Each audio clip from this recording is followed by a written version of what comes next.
compositor, nós vamos estudar um artista por trimestre. E outra coisa também, por que a gente está estudando apenas um, né? E por que não uma coletânea?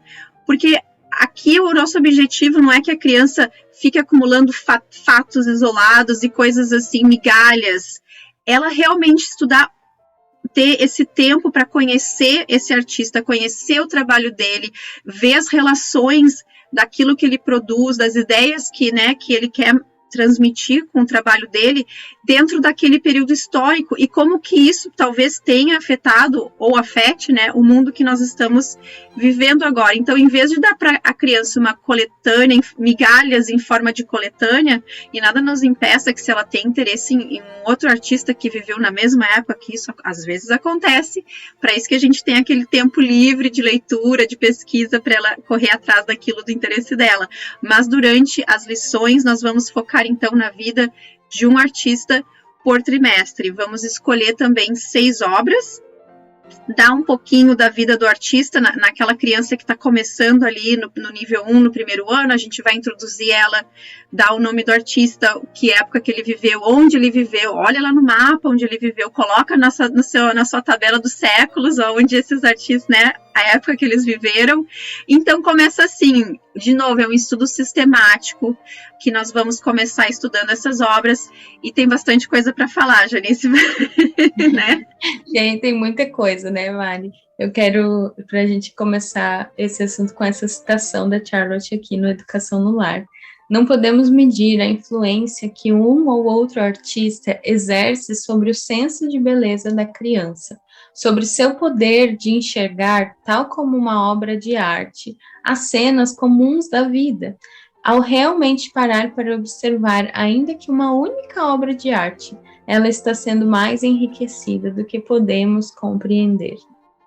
E um breve testemunho, assim, né, pessoal meu, esses últimos dias eu estava selecionando algumas obras de arte e alguns artistas para o nosso ano letivo, e aí eu me deparei com um artista brasileiro que pintava muitas cenas cotidianas e muitas cenas de mães cuidando de crianças, né, mães na família, e eu pintava muitas cenas de mães lendo, e de uma certa forma eu consegui me ver naquelas pinturas ali, dentro de um outro século, né, eram das pinturas que retratavam o século XVIII, século XIX, e eu fiquei assim, uau, né, tirando a diferença da decoração, parece a minha casa. Olha aqui, os pequenos com o bebê, né, a mais velha falando com a mãe, o pai ali lendo um jornal, né, e eu falei, parece, retrataria plenamente a cena da sala da minha casa, né, mudando a decoração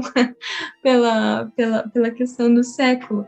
E eu fiquei assim, impactada, eu falei, uau, como nós podemos, através da obra de arte, vivenciar a realidade, né, das outras pessoas, a realidade daquele século, e ver, assim, também, aí eu fiquei, né, refletindo nas palavras de Salomão, né, não há nada novo debaixo do sol, né, não há nada novo debaixo do sol. Eu fiquei, uau, Senhor, né, como você é sábio, majestoso, e aquilo me fez glorificar a Deus também, pela oportunidade de estar vivendo isso, né, de ter essa vida em família.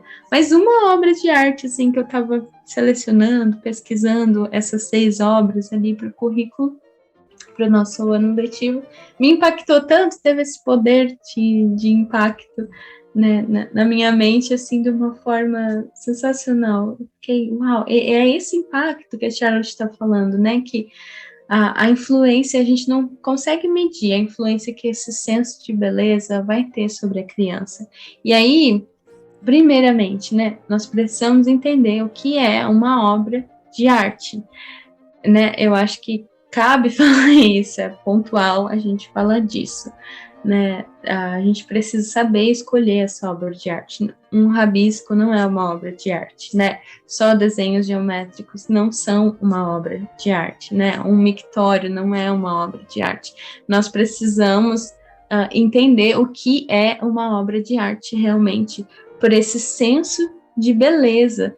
Então, lembra que nós começamos falando, a criança ela vai ser acostumada, ela vai ser adaptada a esse ambiente, seja ela ser exposta à feiura, seja ela ser exposta à beleza. Então, essa lição, ela está trazendo esse senso de beleza também para a criança, e é importante que as obras sejam belas. Então, o outro documentário do Brasil Paralelo que eu citei no começo, O Fim da Beleza, assista para você entender essa trajetória da arte e da beleza, e por que, né, rabiscos não são uma obra de arte, por que triângulos não são uma obra de arte, né, porque não é, hoje quando a gente vai numa exposição de obra de arte, quando a gente vai numa Bienal, por exemplo, aquilo que a gente vê ali não é arte, sabe? E tô sendo bem crítica aqui, já era, né, um pouco crítica, assim, antes de conhecer a Charlotte. Depois a gente entende um pouco mais profundo o porquê aquilo não é arte, né? Então, entenda o que é arte. Eu acho que é importante fazer esse adendo, para você expor a sua criança a essa beleza das obras de arte, realmente, né? Nós temos um post na nossa comunidade sobre o estudo do artista, que tem vários links, várias dicas, referências. A Mari colocou um monte de link ali. Eu também compartilhei outros links com elas, de onde você conseguir buscar imagens e preparar o seu currículo. Mas vamos lá agora para como essas lições vão funcionar, né, Mari?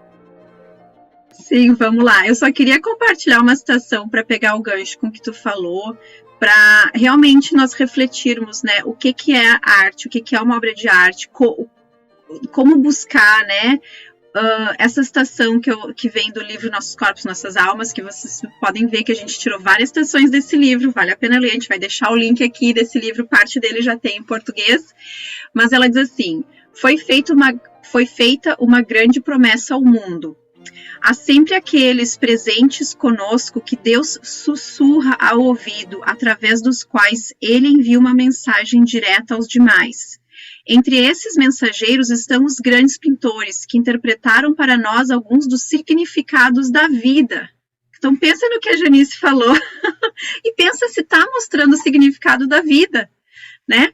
Ler suas mensagens com direito é uma coisa que nos é devida, mas isto, como outros bons presentes, não vem por natureza, é a recompensa do estudo humilde e paciente. Então, esse estudo humilde e paciente, uma forma é através do estudo do artista, que faz parte desse banquete de ideias vivas que a Charlotte propõe. E também ressaltando, né, que ele começa de uma forma, ele é sistemático, começa de uma forma gradual, a gente vai estar apresentando a criança a um novo artista a cada termo, de novo, um artista por termo, para criar essas relações, e a primeira lição da criança, que está ali começando por volta dos 6 anos, ali na primeira série, é simplesmente expor a ela o nome do artista, coloca na lousa e diz de onde é que esse artista veio, onde ele nasceu, onde ele morou, olha um mapa de repente e dá alguma coisa interessante da vida dele. Pronto, a criança teve a sua primeira lição, tirou a pressão da mãe, do pai, e aí a partir dali a Charlotte propõe assim, um passo a passo, ela dá uns princípios para guiar o professor, mas a gente precisa deixar a criança fazer o trabalho dela, a gente precisa deixar ela dialogar, a Janice vai falar mais sobre isso, a gente precisa deixar ela dialogar com a arte, deixar que a arte converse com ela de uma forma que a arte vai estar revelando para ela muitas coisas, e cada criança vai ter uma percepção diferente, de acordo com a sua idade, com o seu desenvolvimento, com as suas aptidões. Então, vão ser muitas coisas que vão influenciar. Então, não vai existir uma forma engessada de fazer essa lição, assim como o compositor, né, também não, mas vão existir várias atividades técnicas, não sei a palavra mais adequada aqui, dentro de uma lição que a gente vai poder usar, vai poder desfrutar de atividades diferentes, né? Mas, assim, de uma forma geral, o que a gente pode esperar da criança, eu vou dar esse desenvolvimento geral e vou deixar a Janice aí falar do passo a passo da lição em si. Então, assim, a criança que está começando ali no nível 1, E no nível 2, que mais ou menos vai dos 6 aos 10 anos, ali no nível 1, na verdade, a gente vai deixar a criança falar aquilo que ela está vendo. E geralmente ela vai prestar atenção em um detalhe interessante da obra, né? A gente está ali olhando uma cena linda e ela vai focar em uma coisa e vai descrever aquela coisa até não poder mais. Então a gente pode fazer algumas perguntas para guiar ela? Pode, mas não vamos depender dessas perguntas sempre. Vamos deixar ela observar a imagem silenciosamente, virar a imagem, né, tirar, botar para o lado, enfim, e deixar a criança falar de memória. Um exercício muito bom para fazer é deixar ela fechar o olho e ver a imagem na mente dela. Então, a partir dos 11 anos, a criança começa a dar uma descrição mais ordenada do tema da pintura. Tudo bem que a pintura não vai ter um princípio, um meio e um fim, mas a maioria das pinturas tem um tema e ela começa a botar uma certa ordem e descrever essa pintura de uma forma mais ordenada. E eu percebo isso aqui em casa com os meus filhos. E a partir ali, daí, quando ela ficar mais velha, depois dos 11 anos até aos 15 anos, aquela pré-adolescência para adolescência, o criticismo dela aumenta, porém a discriminação dela ainda não está fortalecida. Então, ela vai ter opiniões críticas sem pensar muito né, na obra em si.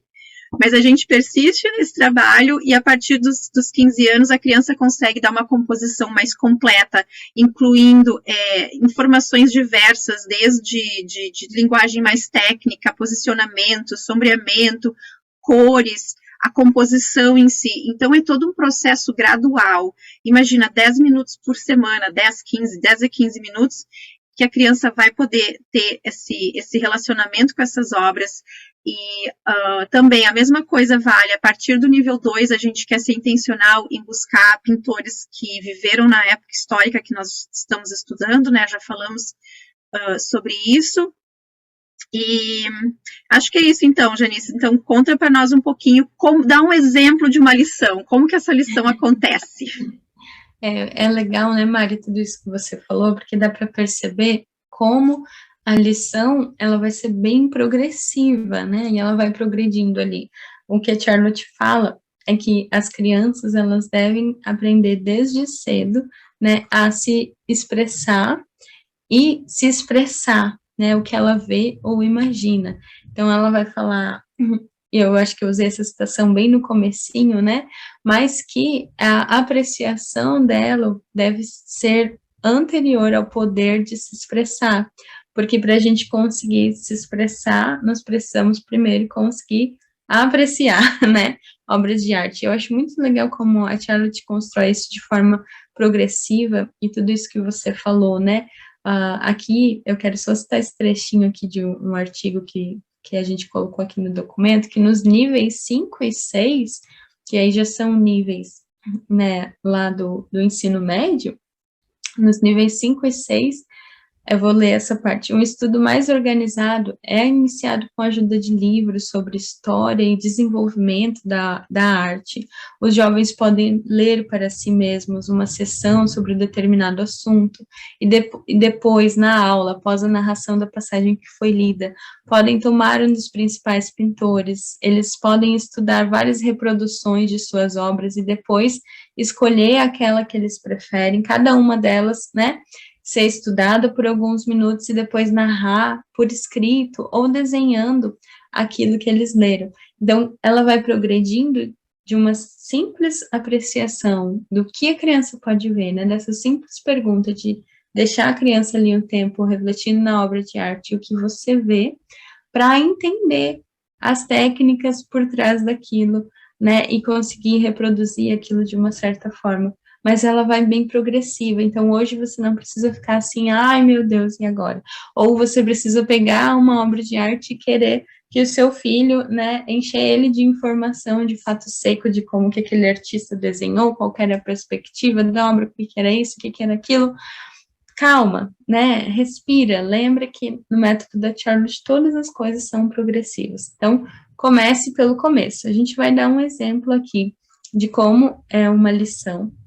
E esse exemplo é um exemplo que a Charlotte usa no volume, eu vou acrescentando aqui, né, coisas das nossas lições também de arte, de apreciação do artista, mas lembro que você tem muita flexibilidade nessa lição, para que realmente permitir que essa pintura vá dialogando com a criança, né? E lembrando que a apreciação, se o seu filho ainda não está em idade escolar, pode ser inserida na atmosfera do lar. Tenha belas pinturas espalhadas pela casa.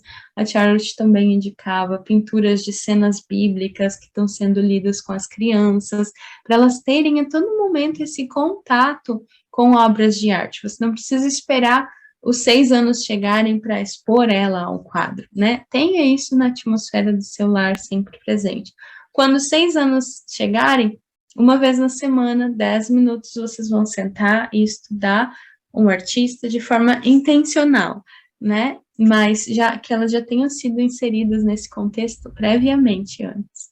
Só queria falar uma coisinha bem rápida para não esquecer, as obras sendo estudadas dos artistas, preferencialmente que você tenha uma cópia dela, uma impressão de boa qualidade sempre que possível, né?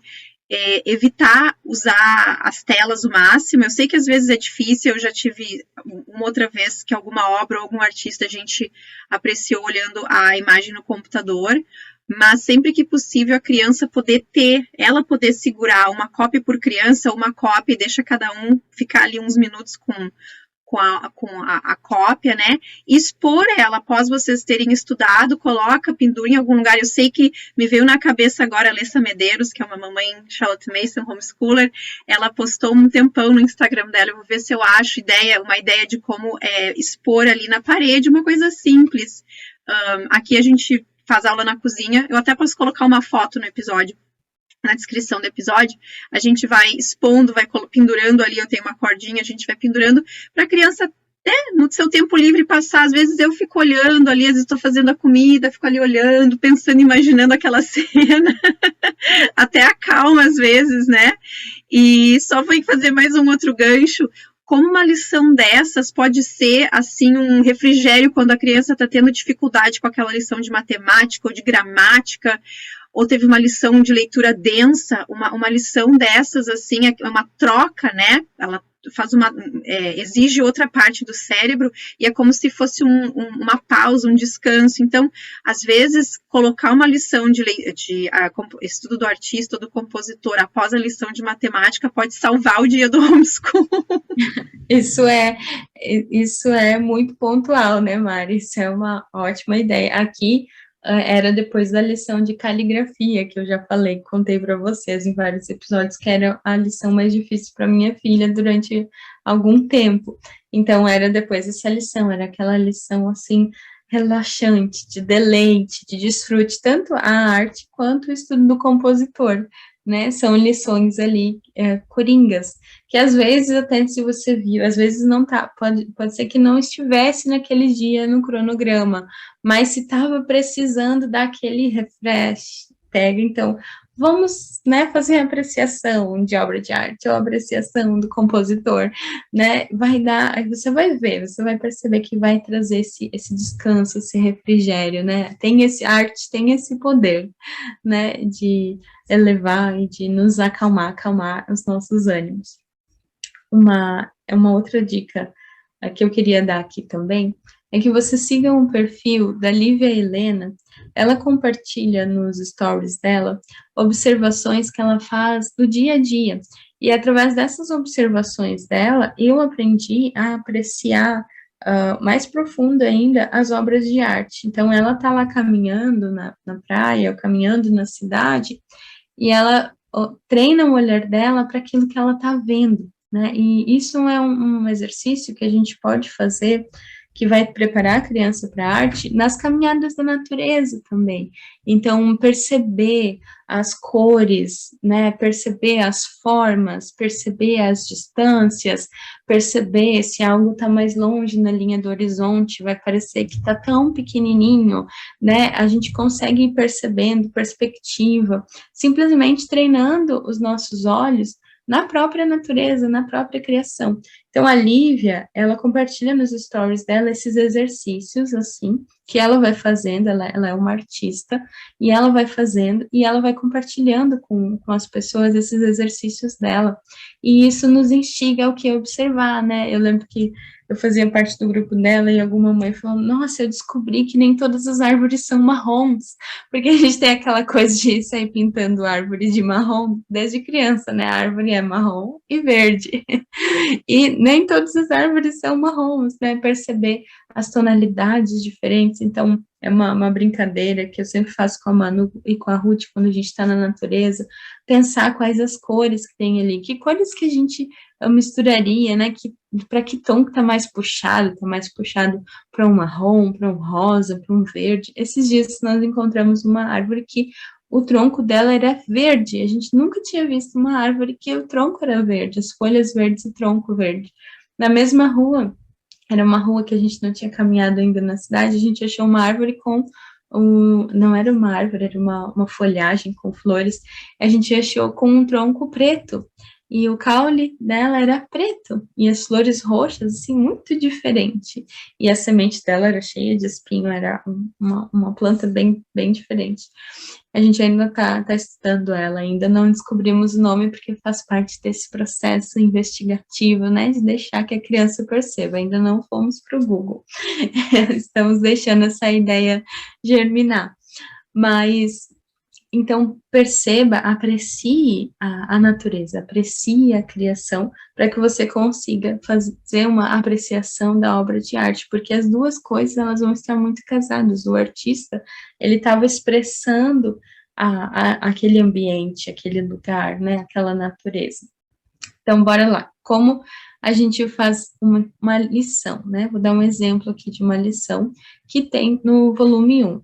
Então, ali, nesse exemplo, a Charlotte vai colocar alguns objetivos, né, que era continuar com a série, aumentar o interesse da criança, do estudante pelas obras daquele determinado artista, mostrar a familiaridade daquele artista com aquele tema. Então, ali ela está usando um exemplo de Lenzer, que ele tinha uma familiaridade muito grande com os animais, então ele pintava mais animais, né? E olha só que legal esse objetivo, ajudá-los a ler verdadeiramente uma obra de arte e aumentar seus poderes de atenção e observação, porque as lições de apreciação artística, elas aumentam muito o poder de atenção e observação das crianças. Então, em passos simples, né? Essa conversa introdutória que a Mari já falou ali, né, de perguntar o que as crianças sabem ou o que elas se lembram, provavelmente elas já passaram em algum livro, em algum momento já ouviram o nome daquele artista. Muitas vezes é assim, né? Ano passado, quando nós estudamos Da Vinci, a Manu já tinha passado várias vezes pelo nome Leonardo da Vinci, já tinha ouvido falar da Mona Lisa, ela já tinha ali uma pré-ideia, né, de quem tinha sido Da Vinci. Então, a ela me contou tudo o que ela sabia, o que ela já tinha ouvido falar, então essa familiaridade dela com aquele artista, né? Se é a primeira vez, a criança não tem, tudo bem, né? Como a Mari falou, primeira aula ali, o nome, né, do artista, de onde ele veio, olha no mapa, né? Pode ver como que era aquela região onde ele morava e cria aquela expectativa de, uau, o que está por vir, né? Então, você ter essas 6 obras separadas, você vai escolher uma obra a cada 2 semanas, vai dar mais ou menos, para você usar ela dentro do trimestre. Você vai pegar a obra e vai dar para sua criança, para ela observar. E deixa que ela descubra por ela mesma tudo que ela puder daquela obra, né? Pensarem sobre a ideia, o que o artista ele tinha em mente, o que ele desejava transmitir com aquela obra. Você não precisa falar, você precisa deixar que o artista fale com a criança, que a criança esteja dialogando com o artista. Então, dê um tempo, aqui em casa eu marco 5 minutinhos, antes eu marcava 3 minutos, e a gente fica ali, só olhando aquela obra.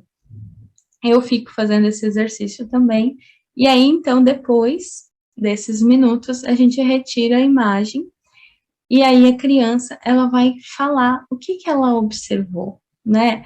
O que ela percebeu, de diferente naquela imagem, você simplesmente é narração. Então, a gente não espera que a criança fale da perspectiva, a gente não espere que ela fale das cores quentes ou frias. Tudo isso ela pode vir a falar, mas a gente não está esperando dela nesse primeiro momento, né? A gente só está deixando que ela crie essa relação. E sai cada coisa, assim, às vezes a Manu percebe, assim, uma pessoa minúscula lá no final da linha do horizonte, sabe? E aí ela fica, uau, mãe, você percebeu que tinha uma pessoa boiando lá no meio do oceano? Por que será que ela estava lá? Daí eu vou olhar a pintura assim mais de perto e ver, tem isso mesmo, né? O meu olhar atento não conseguiu captar. E aí a gente vai descobrir, conversando, às vezes as apreciações deles também, eles conseguem perceber se o sol estava se pondo, se o sol estava nascendo, se o tempo estava para chover. Eu lembro que teve uma pintura uma vez que ela falou, nossa, eu acho que ia cair uma tempestade aqui, por isso que eles estavam recolhendo as coisas, porque a pintura estava cheia de nuvens escuras. Mas como que ela teve essa percepção? Porque nós também apreciamos a natureza. Então, uma coisa está diretamente ligada à outra. Se vocês apreciarem a natureza, se deleitarem nas caminhadas na natureza, né, que a criança precisa ter esse tempo ao ar livre, fazer suas próprias relações com a realidade dela, ela consegue relacionar isso, fazer essa ciência das relações com a obra de arte, né? Isso é muito interessante e muito importante. Então, a gente vai deixar que a própria obra se revele para a criança, que a criança faça esse diálogo. E depois, então, a gente pode ler o título, a gente pode deixar que eles leiam o título, né? O que eu fiz uma vez, quando a gente estudou Van Gogh, eu encontrei algumas cartas que Van Gogh tinha escrito para o irmão dele, cartas que eles trocavam. Então, se em alguma determinada carta ele falava sobre aquela pintura que a gente estava estudando, eu imprimi no verso da pintura aquela carta, e para ela simplesmente ter ali. Então, a gente não lia durante as lições, mas ela tinha aquela ideia viva ali, algumas cartas ela leu e ela achou super legal entender o que estava passando na mente dele enquanto ele estava pintando. Esses exercícios, nos próximos níveis, a criança, o adolescente, ele vai pesquisar, ele vai ler sobre aquela história, sobre aquele período, sobre a história da arte. Mas nos primeiros níveis, é fazer o quê? Concreto, gente. Pensa no concreto, é fazer com que a criança crie esse deleite, né? Com que ela crie esse olhar atento, essa observação. E aí, depois, várias coisas podem ser feitas também. A gente pode pedir para que eles tentem reproduzir aquela obra de arte, sejam os contornos principais, ali com lápis e papel, ou só com tinta mesmo, né? Deixar que eles tentem reproduzir. Ou eu vejo também alguns exercícios que algumas famílias fazem das crianças, dependendo do artista, né? Se vestirem como aquela obra de arte. Então, as crianças se vestem e a gente, né, fotografa. A gente fez um exercício quando a gente estava estudando Rembrandt, que Rembrandt ele tem um jogo de luzes que até depois ficou muito usado no cinema, né? E carrega o próprio nome dele, esses efeitos de iluminação, assim, ilumina uma parte, a outra parte escurece, né? Rembrandt, ele trouxe isso, né, para a arte, essa questão da iluminação, e aí a gente fez um exercício simples, assim, de criar uma iluminação e tirar uma foto, sabe? Então, escurecer, ligar uma luzinha ali, uma câmera, colocar uma coisa na frente para fazer uma sombra de um lado e o outro deixar iluminado, sabe? E produzir uma foto. Usem a criatividade, deixem que a criança também, né, use a imaginação para essa reprodução. Como que ela vai reproduzir isso, né? Vai ser se vestindo, vai ser encenando, vai ser tirando uma foto, vai ser desenhando, mas não é algo que precisa ser feito sempre. Lembra o que a gente falou no começo, antes de aprender a se expressar o que vê, ela precisa aprender a apreciar. A apreciação, ela é anterior à expressão. Então, Eu acho que era isso, né, Mari? A gente já falou muito aqui. Eu sei que você tem aí mais coisa para acrescentar. Eu Só só umas queria coisinhas. indicar que eu uso aqui em casa, além de imprimir as obras de arte e ter elas espalhadas, eu encontrei esses livros aqui da editora Tasking. Eu vou deixar o link de um deles. Não tem de todos os artistas, infelizmente dos brasileiros que eu estou usando esse ano não tem, mas de muitos artistas tem. E aí ele tem as obras de arte impressas com uma boa resolução. E ele tem a história das obras de arte, não é o que a gente usa agora, a gente não lê ele, mas a gente usa ele nas lições para ver as obras de arte. Eu também imprimo elas, mas como ele foi feito pensando nisso, essas imagens que são muito escuras, no livro a gente consegue ver bem melhor do que a imagem impressa, mesmo as que eu mando imprimir. Às vezes o escuro ali a gente perde algum detalhe na foto impressa, né? E no livro eles conseguiram manter os detalhes escuros das pinturas. Então a gente usa, e ter o livro em casa também é uma riqueza, porque seguidamente o livro está lá na estante, ele é uma ideia viva lá. Então, a Manu pode a qualquer momento do dia pegar o livro, a Ruth também pega o livro e fica folhando e fica vendo a pintura. E ela fica mesmo, porque esses dias, na nossa lição bíblica, a gente estava lendo um texto e ela, mamãe, Rembrandt pintou essa passagem bíblica. Daí ela foi lá, pegou o livro e abriu, procurou, até que ela achou a página que estava aquela pintura bíblica. E ela falou, olha aqui, ele pintou. E aí a gente ficou conversando, né? Veio uma aula de apreciação artística no meio da lição bíblica. Ideias vivas, gente. A criança faz suas relações, a gente precisa servir esse banquete e permitir que elas façam isso, né? É de uma riqueza gigantesca. O Luca fez a mesma coisa após uma leitura de uma passagem bíblica, eu não lembro qual. Ele foi lá e pegou o livro que eu nem sabia. Era um livro que tinha esboços de vários artistas diferentes. E ele lembrou do Rembrandt, e pegou e trouxe lá e falou: tá aqui. Uau!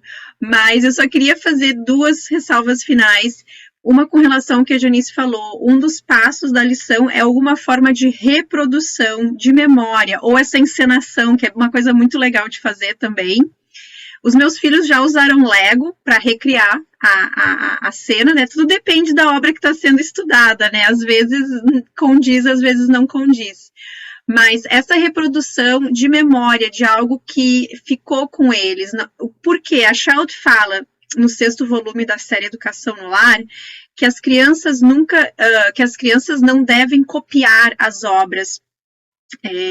Elas nunca são copiadas para que uma tentativa de cópia não diminua a reverência de uma criança por um grande trabalho.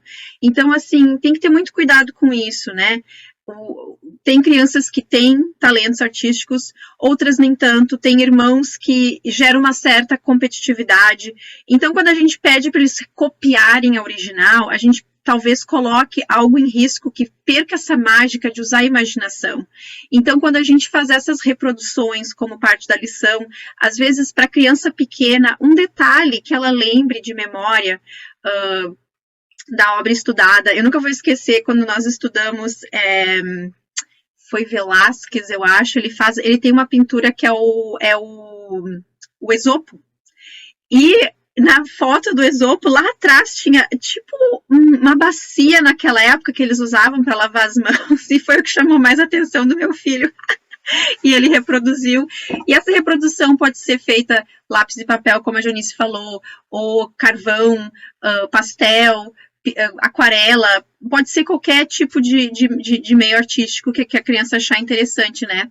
E conforme a criança vai evoluindo nas séries escolares, esse esboço de memória vai ficar mais complexo, tanto é que no ensino médio, acho que a Janice falou ali, a narração ou era feita toda escrita, ou era feita com a criança reproduzindo de memória a obra estudada. Então, assim, é um caminho progressivo. E outra coisa, como a gente falou, tem hábitos que vão estar sendo trabalhados da atenção, o hábito da imaginação, o hábito da descrição, de poder descrever coisas, né? e a memória também. E também a criança vai estar enriquecendo o vocabulário. Então, como a Janice já falou, essa conexão com a lição do estudo da natureza, vocabulário vai estar enriquecendo a própria linguagem dela. É uma teia que vai se expandindo, né? E para finalizar, eu tenho só uma citação para finalizar. Vai, Janice. É que você falou do hábito de guardar na memória, né? E eu queria frisar isso, que quando a criança vai falar sobre a obra, assim como na narração, ela não fica lendo o livro, olhando o livro para narrar, na obra de arte, na apreciação também não. Então, ela vai apreciar naqueles minutos ali que nós marcamos no timer, e você vai retirar a obra, ela não vai ficar olhando e te contando. Não, um exercício que nós fazemos também é o exercício de guardar na memória, que é um exercício que trabalha esse hábito da memória. Então, fechar os olhos e tentar pintar na mente, né? Eu converso com a Manu, vamos pintar na nossa mente essa pintura. Então, ela fecha os olhos e aí ela começa a desenhar na própria cabeça dela o que está à esquerda, o que está acima, o que está abaixo, né, a luz. E esse exercício de guardar na memória auxilia muito. Pode ser que na primeira vez ali eles vão conseguir falar pouquinho, mas você vai ver conforme você for repetindo esses exercícios de guardar na memória, a gente também pode fazer em passeios na natureza, eu também faço isso com ela, de observar algo, guardar na memória e reproduzir na mente, né, de olhos fechados, reproduza. Isso traz uma profundidade e uma riqueza para eles, né, muito grande também. Então, lembre que para essa narração, a criança ela é exposta e depois a obra ela é retirada. E aí, essa reprodução pode ser pintada de todas essas formas que a Mari falou, pode ser uma reprodução na mente também, ela falando e tentando reproduzir tudo aquilo que ela percebeu da obra, né? Sim, como vocês podem perceber, a gente pode ficar aqui, eu já lembrei de mais outro ponto, mas bem rapidinho, só para dar uma pequena introdução, bem rapidinha, que esse exercício de visualização é muito importante, de guardar na memória, visualizar e guardar na memória vai auxiliar a criança que está aprendendo a ler, né, na alfabetização da criança e na matemática, mas isso vai ficar para outro episódio, que a gente precisa encerrar essa conversa que foi maravilhosa. A gente espera que isso encoraje você a começar agora, onde você está, sem ter conhecimento profundo. Eu não tinha um conhecimento profundo, a Janice também, pelo que ela compartilhou. Nós não é o nosso background, não é artista, mas nós botamos a nossa limitação para o lado, arregaçamos as mangas e começamos a trabalhar. Nós vamos deixar recursos aqui na descrição do show, do episódio. Nós temos também essa postagem, esse blog lá na nossa comunidade que dá mais o estudo do artista, que fala mais um pouco mais do passo a passo, ideias e links de obras. E eu gostaria de encerrar com essa citação do volume 6, que é da série Educação no Lar, que diz assim: como em um livro digno deixamos o autor contar sua própria história, assim confiamos em uma pintura para contar sua história através do meio que o artista lhe deu. Então deixe a pintura ou a música conversar com seu filho, com a sua filha, revelar as ideias que Deus sussurrou, né, para aquele artista, se ele reconheça ou não, e comece a se deleitar no seu lar com essa lição que faz parte do banquete de ideias vivas.